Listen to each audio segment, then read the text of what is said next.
हरे कृष्णा। सभी का स्वागत है। भगवत गीता का सुंदर पाठ चल रहा है। छठा अध्याय ध्यान योग। भगवान हमें बहुत सुंदर ज्ञान दे रहे हैं। श्री कृष्ण ने हमें कल क्या ज्ञान दिया था? श्री कृष्ण ने हमें बताया था कि मन को जीतने वाला व्यक्ति, जिसने मन को जीत लिया है, किसने जीत लिया है मन को? जिसने परमात्मा को प्राप्त कर लिया है, क्योंकि उसने शांति को प्राप्त कर लिया है। जिसने परमात्मा को प्राप्त कर लिया उसे दिव्य शांति का अनुभव होगा। क्यों? क्योंकि उसने मन को जीत लिया है। अर्थात हमें परमात्मा की शरण ग्रहण करनी है, उससे हम मन को जीत पाएंगे, जिससे हमें अपार शांति का अनुभव होगा। कल प्रभु ने हमें ये समझाया था। अब आगे जानते हैं श्री कृष्ण अब और क्या कह रहे हैं इस बारे में। शांति का सूत्र हमें पता चल चुका है कि हमें भगवान की शरण ग्रहण करनी चाहिए। भगवान की शरण ग्रहण करेंगे तो ऑटोमेटिकली शांति आएगी। हरे कृष्णा। ओम ज्ञानतिमिरान्धस्य ज्ञानाञ्जनशलाकया चक्षुरुन्मीलितं येन तस्मै श्रीगुरुवे नमः।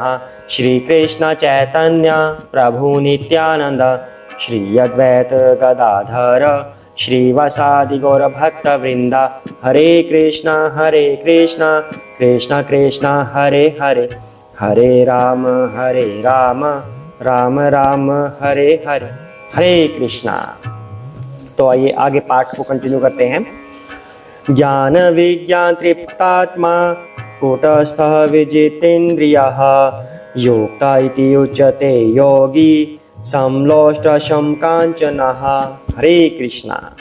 वह व्यक्ति आत्म साक्षात्कार को प्राप्त तथा योगी कहलाता है जो अपने अर्जित ज्ञान तथा अनुभूति से पूर्णतया संतुष्ट रहता है। ऐसा व्यक्ति अध्यात्म को प्राप्त तथा जितेंद्रिय कहलाता है। वह सभी वस्तुओं को, चाहे वे कंकड़ हो, पत्थर हो या कि सोना, एक समान देखता है। हरे कृष्णा। तो श्री कृष्ण क्या बता रहे हैं हमें यहाँ पर? कह रहे हैं कि वह व्यक्ति आत्म साक्षात्कार को प्राप्त और योगी कहलाता है जो अपने अर्जित ज्ञान और अनुभूति से पूर्णतया संतुष्ट रहता है। तो ये बात कंटिन्यू कहाँ से हो रही है? जिसने परमात्मा को प्राप्त कर लिया है, उसने मन की शांति प्राप्त कर ली है, मन को वश में कर लिया है, और ऐसा व्यक्ति आत्म साक्षात्कार को प्राप्त होता है। आत्म साक्षात्कार का मतलब मैं कौन हूँ, परमात्मा कौन है, मेरा लक्ष्य क्या है, ये सब जिसने जान लिया कि मेरा परमात्मा से रिलेशन क्या है, क्या संबंध है मेरा भगवान से, वो आत्म साक्षात्कार कहलाता है। तो कह रहे हैं कि वही योगी कहलाता है जिसने अपने ज्ञान और अनुभूति से पूर्णतया जो संतुष्ट रहता है। क्योंकि उसे ज्ञान की अनुभूति कहाँ से हुई, उसे ज्ञान कहाँ से हुआ, और जो अनुभूति उसे मिल रही है वो कहाँ से हुई?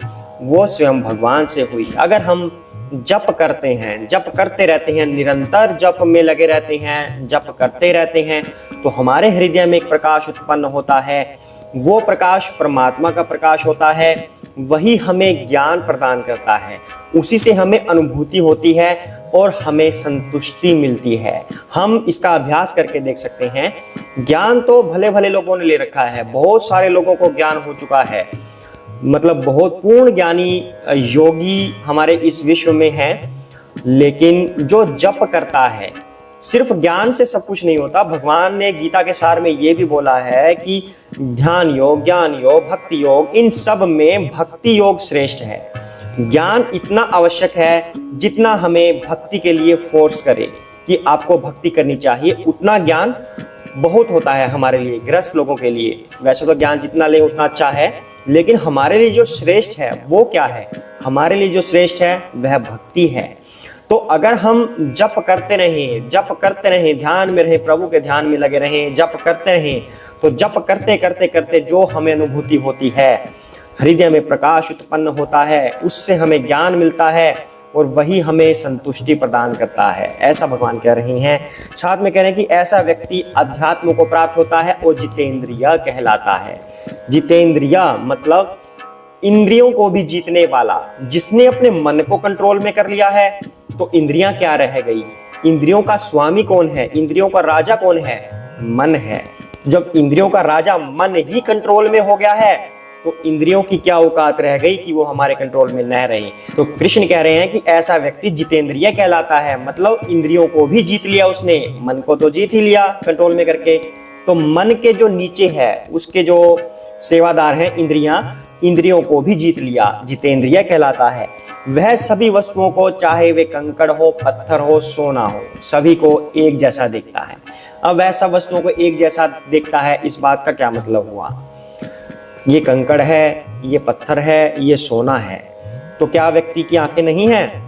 ये कंकड़ है या सोना है, ये एक ही चीज है, सोना भी है कंकड़ भी है। नो, इस तरह से नहीं, उसकी आंखें हैं, लेकिन वो इन तीनों चीजों को परमात्मा की सेवा के लिए देख रहा है। कंकड़ है, भगवान की सेवा के लिए है, पत्थर है, भगवान की सेवा के लिए है, सोना है, भगवान की सेवा के लिए है।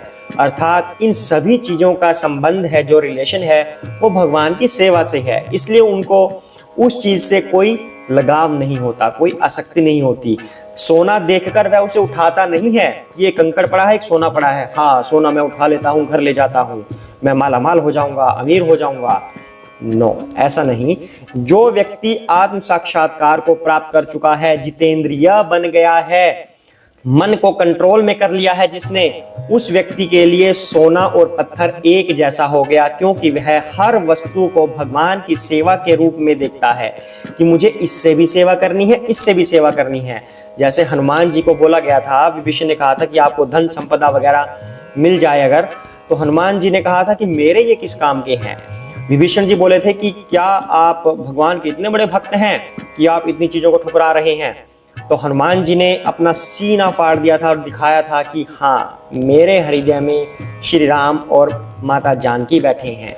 तो हनुमान जी ने कहा था कि ये सब मेरे लिए पत्थरों के समान हैं, जो सोना है, हीरे आभूषण हैं, मुझे इनका क्या करना है? इनमें तो कोई श्री राम, मेरे माता जानकी दिख ही नहीं रहे, और अगर ये वस्तुएं हैं तो ये भी उनकी सेवा के लिए हैं, मेरे तो ये किसी काम के नहीं, क्योंकि मेरा मन तो सदैव श्री राम और माता जानकी में लगा रहता है।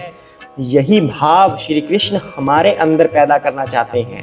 श्री कृष्ण यही कह रहे हैं कि जिसने अपनी इंद्रियों को जीत लिया है, मन को कंट्रोल में कर लिया है, आत्म साक्षात्कार को जो प्राप्त हो चुका है, उसके लिए सोना, चांदी, पत्थर, हीरे सब एक जैसे हो जाते हैं, क्योंकि वह इन सब के अंदर भी अपने पूर्ण पुरुषोत्तम भगवान श्री कृष्ण को ही खोजता है, उन्हीं की सेवा के लिए इनका प्रयोग करता है, इसलिए वह इन सभी चीजों को एक समान देखता है। हरे कृष्णा। अब भगवान आगे आगे और निचोड़ निकालेंगे इस बात का कि वह और किस किस चीज को एक जैसा देखता है। तो आज हम इसी एक श्लोक पर मंथन करेंगे कि हमें अपने मन को कंट्रोल में करना है, जितेंद्रिय बनना है, आत्म साक्षात्कार को प्राप्त करना है, भगवान का चिंतन करना है, सदैव उनका जप करना है, और अगर हम भगवान का जप करेंगे तभी हम संतुष्टि को प्राप्त होंगे और हम सभी वस्तुओं को एक जैसा देख पाएंगे। हरे कृष्णा। सभी साथ में बोलेंगे, जय श्री कृष्ण चैतन्य प्रभु नित्यानंद श्री अद्वैत गदाधर श्री वसादि गौर भक्त वृंदा। हरे कृष्ण कृष्ण कृष्ण हरे हरे, हरे राम राम राम हरे हरे, हरे कृष्णा।